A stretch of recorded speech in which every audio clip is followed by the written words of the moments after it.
আজকে আমরা রেসপিরেশন বা শ্বসন অংশ থেকে শুরু করব। লাস্ট দিন আমরা উদ্ভিদের প্লান্ট ফিজিওলজি, উদ্ভিদ শারীরিক তত্ত্বের সালোক সংশ্লেষণ অংশটা শেষ করেছিলাম। তো সালোক সংশ্লেষণে আমরা দেখেছি যে আলটিমেট প্রোডাক্ট হচ্ছে কি গ্লুকোজ। সালোক সংশ্লেষণ প্রক্রিয়া উদ্ভিদ কী তৈরি করলো? গ্লুকোজ তৈরি করলো। শ্বসন বা রেসপিরেশন প্রক্রিয়ায় কাজ কি জানো?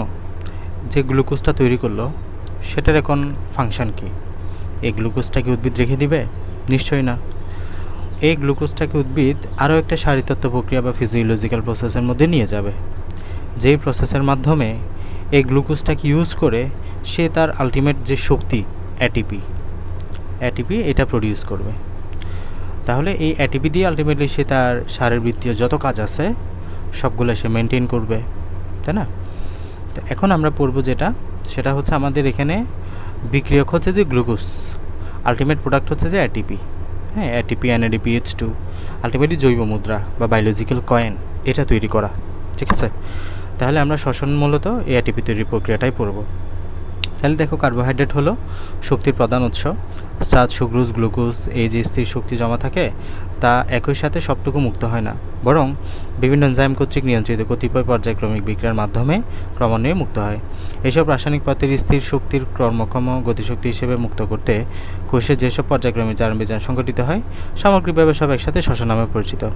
তাহলে শ্বসন হলো মূলত একটা জারণ বিজারণ বিক্রিয়ার মতো। আমরা যদি সংজ্ঞাটাই সুন্দর মতো বলি, যে জৈব রাসায়নিক প্রক্রিয়ায়, তাহলে এটা একটা ফিজিওকেমিক্যাল প্রসেস, জৈব রাসায়নিক প্রক্রিয়া এবং জীবকোষস্থ জটিল জৈব যৌগ মানে খাদ্যবস্তু, মানে আমরা যে গ্লুকোজ তৈরি করলাম এটা জারিত হলো, ফলে এর মধ্যে যে সঞ্চিত স্থিতিশক্তি আছে ওটা রূপান্তরিত হয়ে গতিশক্তি বা রাসায়নিক শক্তিতে পরিণত হয় তথা অ্যাটিপিতে পরিণত হয়। এটাকে আমরা কি বলবো? শ্বসন বলবো। তাহলে শ্বসনের সামগ্রিক বিক্রিয়াটা হচ্ছে এমন, এই যে দেখো শুরু থেকে কাজ করতেছে গ্লুকোজ। এই যে আমরা সালোক সংশ্লেষণ প্রক্রিয়া যে গ্লুকোজটা তৈরি করলাম, এটা গ্লুকোজটা অক্সিজেনের সাথে বিক্রিয়া করবে, পানি এখানে অবশ্যই লাগবে এবং বিক্রিয়া করে বিভিন্ন এনজাইম, কোএনজাইম ইত্যাদি লাগবে, এবং এখানে তোমার ADP, ইনঅর্গানিক ফসফেট, ঠিক আছে, এগুলো প্রয়োজন হবে, স্থিতিশক্তি আর কি। তো আলটিমেটলি এগুলো কী তৈরি করবে? দেখো 36 অণু ATP বা অনেক সময় 38 অণুও বলা হয়, 36 অণু ATP তৈরি করলো। তাহলে এটাই হচ্ছে মূলত শক্তি। আর ভাইস ভার্সা এখানে কার্বন ডাইঅক্সাইড এবং পানিও তৈরি হবে সমানুপাতিক হারে, বুঝতে পারছো? তাহলে এখনও গ্লুকোজ থেকে আমরা কত অণু ATP পাবো? 36 অণু, পূর্বে 38 অণু হিসাব করা হতো। ওকে, তাহলে এটাই হচ্ছে মূলত আমাদের শ্বসন, মানে যেই প্রক্রিয়ার মাধ্যমে আমরা গ্লুকোজ থেকে কি পাবো? অ্যাটিপি পাবো। এক কথায় এটাই হচ্ছে মূল সামারি না বুঝলে তুমি বিক্রিয়ার হাজারো মেকানিজম পড়ে এগুলো ক্লিয়ার হবে না। তাহলে আমরা আলটিমেটলি পড়বো গ্লুকোজ থেকে কীভাবে এখন কী তৈরি হলো? অ্যাটিপি তৈরি হলো। ওকে, তো এখানে অবশ্যই আমাদের এই বিষয়গুলো লাগবে।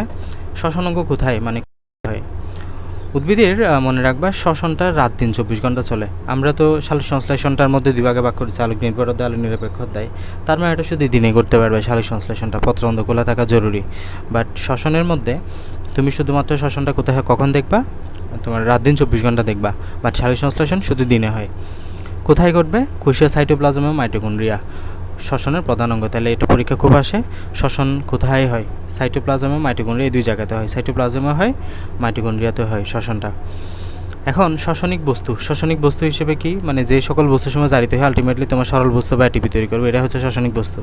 আমরা এখানে মূলত মেইন পড়ব গ্লুকোজ, এই যে কার্বোহাইড্রেট বা শর্করা, তাছাড়াও প্রোটিন বা আমিষ, চর্বি ইত্যাদিও হইতে পারে। ওকে, তো সূর্যালোক, তাহলে আলটিমেটলি দেখো আমাদের যে সালোক সংশ্লেষণটা হয়েছিল এটা মূলত কী কারণে হয়েছিল? সূর্যালোকের কারণে, মানে আলোর উপস্থিতির কারণে। আলোটা তোমার রাসায়নিক শক্তিতে পরিণত হলো, গ্লুকোজে পরিণত হলো। এখন এই গ্লুকোজটাকে আমরা কিসে পরিণত করে? অ্যাটিপি তৈরি করবো। ATP হচ্ছে তার মূল শক্তি। তাহলে আলটিমেটলি শুরুটা হয়েছে কোত্থেকে? সূর্যালোক শক্তি না? সো এই ক্ষেত্রে আমরা বলতে পারি সূর্যালোক হচ্ছে সকল শক্তির মূল উৎস, ঠিক আছে? তাহলে এসো অ্যাটিপিটা কীভাবে তৈরি হবে? মূলত ADP মানে অ্যাডেনোসাইন ডাইফসফেটের সাথে, দুইটা ফসফেটের সাথে যখন আরও একটা ফসফেট যুক্ত হবে তখন এটা ATP বা অ্যাডেনোসাইন ট্রাইফসফেটে পরিণত হবে, বুঝছো? তো ATP কখনও এক কোষ থেকে অন্য কোষে স্থানান্তরিত হতে পারে না, অথচ সকল কোষে নিরবিচ্ছিন্নভাবে ATP সরবরাহ প্রয়োজন। মানে এটা এক কোষ থেকে অন্য কোষে যাবে না কখনো। এক কোষে ATP তৈরি হয়েছে, তো এটা এই কোষেই থাকবে, এক কোষ থেকে অন্য কোষে যাইতে পারবে না। হ্যাঁ, তবে প্রত্যেকটা কোষে আলাদাভাবে ATP তৈরি হতে হবে। তো আমাদের 3টি কারণে কোষের শক্তির প্রয়োজন। এই যে আমরা বলতেছি এটিপি দরকার, কেন এই এটিপিটা দরকার উদ্ভিদের? প্রথমত হচ্ছে বড় বড় জৈব অণু যেমন ডিএনএ, আরএনএ, প্রোটিন সংশ্লেষণ করা, মানে উদ্ভিদের মধ্যে যে ডিএনএ থাকবে, আরএনএ থাকবে, প্রোটিন থাকবে, এগুলো তৈরি করা, সংশ্লেষণ করা, এগুলো তৈরি করতে তার এটিপি বা শক্তির প্রয়োজন হবে। সক্রিয় ট্রান্সপোর্ট প্রক্রিয়ায় জৈব অণু বা আয়ন মেমব্রেনের মধ্যে আদান প্রদান, আমরা বলছি না সক্রিয় অ্যাক্টিভ ট্রান্সপোর্ট প্রসেস, যে তোমার সাইটোক্রোম পাম্প মতবাদ, তারপর আরও কয়েকটা পড়ছি না, ওইগুলোতে আমরা দেখছি এটিপির প্রয়োজন হয়েছে। এটিপি, তো এটিপিটা কোত্থেকে আসবে? আলটিমেটলি এই জায়গাগুলো থেকে তো আসবে। কোষের অভ্যন্তরে বস্তুসমূহকে এদিক ওদিক পরিচালনা করা, মানে ক্রোমোজোম, পেশিকোষে, প্রোটিন তন্তু ইত্যাদি। তাহলে আমরা শ্বসনকে দুই ভাগে ভাগ করতে পারি, আমরা এগুলো আগে পড়ছি।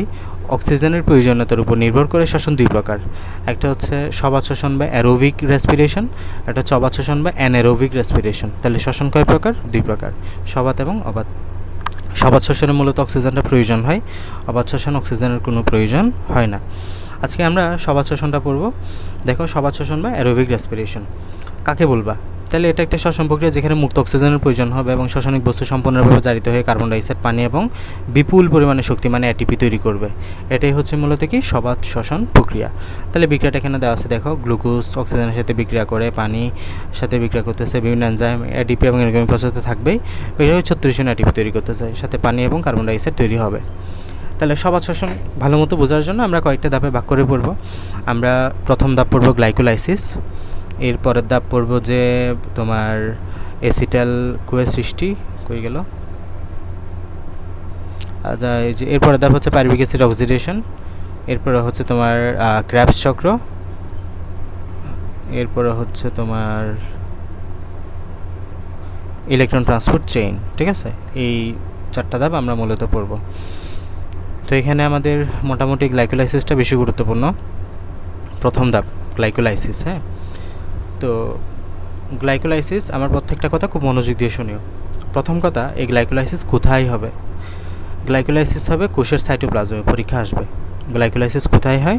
কোষের সাইটোপ্লাজমে হয়। বারবার বলতেছি, গ্লাইকোলাইসিস কোথায় হয়? কোষের সাইটোপ্লাজমে হয়। তো আমরা বিভিন্ন ধাপে ভাগ করতেছি কাকে? এই সবাত শ্বসনটাকে। শ্বসন মানে কি বললাম? যে গ্লুকোজ কী তৈরি করবে? এটিপিতে পরিণত হবে। তাহলে সবাত শ্বসনটা শুরুই হবে কি দিয়ে? বা গ্লাইকোলাইসিস প্রক্রিয়াটা শুরুই হবে কি দিয়ে? গ্লুকোজ দিয়ে। তাহলে যে প্রক্রিয়ায় এখনও গ্লুকোজ, এই যে এখনও গ্লুকোজ দিয়ে শুরু হয়েছে, বিভিন্ন বিক্রিয়া জারিত হয়ে দ্বিঅণু পাইরুভিক অ্যাসিডে পরিণত হবে, তাকে আমরা গ্লাইকোলাইসিস বলবো। তাহলে শুরুতে ঘটনা কী হবে? আমাদের এই গ্লুকোজটা জারিত হয়ে কী তৈরি হবে? পাইরুভিক অ্যাসিড তৈরি করবে। কী তৈরি করবে? Pyruvic acid. এই যে গ্লুকোজ থেকে পাইরুভিক অ্যাসিড তৈরির যে প্রসেস, এটা আমরা কোথায় আলোচনা করব? গ্লাইকোলাইসিসে। তাহলে গ্লাইকোলাইসিস যখন আমরা আলোচনা করব, খেয়াল করবা তখন গ্লুকোজ থেকে শুরু হবে, পাইরুভিক অ্যাসিড পর্যন্ত গিয়ে শেষ হবে। বুঝতে পারছো? তাহলে গ্লাইকোলাইসিস মূলত এখানে প্রক্রিয়াটা আমরা কী নিয়ে আলোচনা করতেছি? যেখানে গ্লুকোজটা কিসে পরিণত হবে? পাইরুভিক অ্যাসিডে পরিণত হবে। ঠিক আছে, তাহলে গ্লাইকোলাইসিস কোথায় ঘটবে? কোষের সাইটোপ্লাজমে ঘটবে। এই ধাপে কী হয়? গ্লুকোজটা বিক্রিয়া করে পাইরুভিক অ্যাসিডে পরিণত হয়। ঠিক আছে, মনে রাখবে এটা সবাত এবং অবাত শ্বসনের প্রথম ধাপ, মানে হলো সবাত শ্বসনের প্রথম ধাপ গ্লাইকোলাইসিস, অবাত শ্বসন আমরা যখন পড়বো তখনও প্রথম ধাপ পড়বো গ্লাইকোলাইসিস। ওকে, গ্লাইকোলাইসিসের অপর নাম হচ্ছে এমডেন মেয়ারহফ পাথওয়ে। এই যে ইএমপি পাথওয়ে বলা হয়, ইএমপি, এমডেন মেয়ারহফ পাথওয়ে। এটাকে সাইটোপ্লাজমীয় শ্বসনও বলা হয়। এখন গ্লাইকোলাইসিস ধাপটা হচ্ছে এখান থেকে শুরু হবে, এই যে এখান থেকে শুরু হবে এবং অলমোস্ট এই জায়গায় গিয়ে শেষ হবে। অনেক বড় একটা ধাপ, তুমি কি মুখস্থ করবা? না, আমি চেইনটা আবার বলতেছি, বুঝো, বুঝলেই মানে এটা মাথায় ঢুকে যাবে। তো এই গ্লাইকোলাইসিসটা বোঝার জন্য আমি আগে যে পড়িয়েছিলাম তোমাকে, যেটা পড়িয়েছিলাম C3 সাইকেল, এই C3 সাইকেলটা বুঝতে হবে। C3 সাইকেলটা কি বলেছি? এই যে এখানে দেখো, কার্বন ডাইঅক্সাইড R15 বিপি গ্রহণ করতেছে, R15 থেকে কিটো অ্যাসিড, কিটো অ্যাসিড 3PGA, 3PGA থেকে 13BPGA, G3PD, আবার G3PD একসাথে হলেও F16BP, F6P, G6P, G1P। আমরা কি করব? গঠন একই, বাট উল্টা দিক থেকে যাব। এই যে গ্লুকোজ থেকে শুরু না, শেষ না, এখানে গ্লুকোজ থেকে শুরু করব।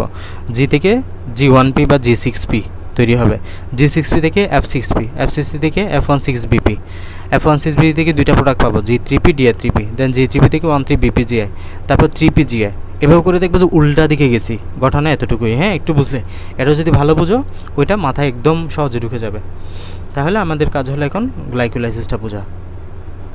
উল্টা, জাস্ট উল্টা, খেয়াল করো, এই যে এখানে আমরা কি বলেছি, আমরা আলটিমেটলি কি তৈরি করব, গ্লাইকোলাইসিস প্রক্রিয়া গ্লুকোজ থেকে কি পাবো, পাইরুভিক অ্যাসিড পাবো। গ্লুকোজ থেকে কি পাবো, পাইরুভিক অ্যাসিড। তাহলে পাইরুভিক অ্যাসিড পর্যন্ত আমরা যেতে থাকবো যতক্ষণ না পাইরুভিক অ্যাসিড পাচ্ছি। এবং এই গ্লাইকোলাইসিস প্রক্রিয়ার টোটাল বিক্রিয়া হচ্ছে 9টা। বিক্রিয়া কয়টা, 9টা, এবং এনজাইম প্রয়োজন হবে টোটাল 10টা। বিক্রিয়াটা দেখো, শুরুতে আমাদের জি থেকে G6P, ওই যে উল্টা, আমি আগেরটা খেয়াল করবা, আগের বিক্রিয়া ঠিক উল্টা। জি থেকে G6P, G6P থেকে F6P, F6P থেকে F16BP, আগের মতোই। F16BP থেকে দুইটা পাইলে না, G3P DA3P, G3P থেকে 13BPGA, 13BPGA থেকে 3PGA, বাস এতটুকু হুবহু সেম, এতটুকু হচ্ছে আগের মতো হুবহু সেম। মানে আমরা আগে যেখানে পড়েছি উল্টা দিকে যাবা। জি থেকে G6P, G6P থেকে F6P, F6P থেকে F16BP, F16BP থেকে G3P DA3P, G3P থেকে 13BPGA, 13BPGA থেকে 3PGA, দেন এটা হচ্ছে নতুন, আমরা 3PGA থেকে মনে রাখবো 2PGA, 2PGA থেকে পাপ্পার পা, ফসফেনল পাইরুভিক অ্যাসিড, শেষ। তাহলে আমরা দেখো পাইরুভিক অ্যাসিড পেয়ে গেলাম। এই যে গ্লুকোজ থেকে কাকে পেলাম, পাইরুভিক অ্যাসিড পেলাম, বুঝছো? তাহলে আবারও বলতেছি, আমাদের এই গ্লাইকোলাইসিস বিক্রিয়াটা হচ্ছে মূলত C3 চক্রের উল্টা চক্র।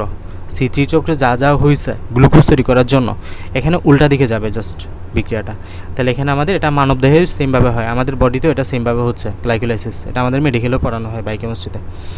তাহলে কি বললাম, এটা হচ্ছে গ্লুকোজ থেকে G6P থেকে F6P, F6P থেকে F16BP, F16BP থেকে G3P DA3P, G3P থেকে 13BPGA, 13BPGA থেকে G3P 3PGA, এটা তো হুবহু সেম আগের মতোই। দেন 3PGA থেকে 2PGA থেকে PPA, তারপর PA, ফসফেনল পাইরুভিক অ্যাসিড, পাপ্পার পা দিয়ে মনে রাখতে বলছি না, পাপ্পার পা। ওকে, তাহলে এবার আমি একটু মুখে বলি, এটা হচ্ছে গ্লুকোজ থেকে গ্লুকোজ 6 ফসফেট, গ্লুকোজ 6 ফসফেট থেকে ফ্রুক্টোজ 6 ফসফেট, ফ্রুক্টোজ 6 ফসফেট থেকে ফ্রুক্টোজ 1,6 20 ফসফেট, ফ্রুক্টোজ 1,6 20 ফসফেট থেকে কী পাবা, গ্লিসারলডিহাইড 3 ফসফেট পাবে, গ্লিসারলডিহাইড 3 ফসফেট থেকে ডাইহাইড্রোক্সিএসিটিন 3 ফসফেট, ডাইহাইড্রোক্সিএসিটিন 3 ফসফেট থেকে 13BPGA 1,3-20 ফসফোগ্লিসারিক অ্যাসিড, এটার নাম কি 1,3-20 ফসফোগ্লিসারিক অ্যাসিড।